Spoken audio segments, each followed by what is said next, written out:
2 కొరింథీ 4:7.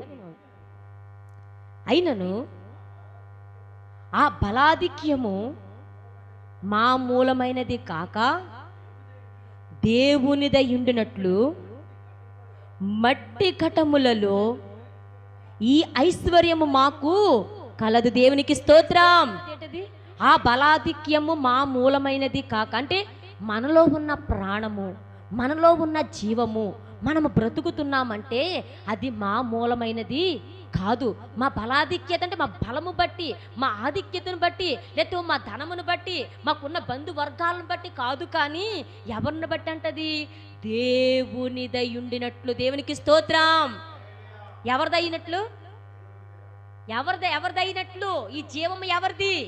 మనలో ఉన్న ప్రాణం ఎవరిది? మనలో ఉన్న ఆత్మ ఎవరిదంట? దేవునిదై ఉండినట్లు మట్టి ఘటములలో. మనం ఎవరమి? ఈ మట్టి ఘట్టాలు. నువ్వు ఒక శరీరము, ఒక మనిషి నిలబడి ఉన్నాడంటే అది మట్టి ఘటం. దాంట్లో ఏమీ లేదు, ఉత్తి డొల్లే, ఉత్తి మట్టే. దానికి పరుగులెట్టేస్తుంది మనిషి. ఎందుకు?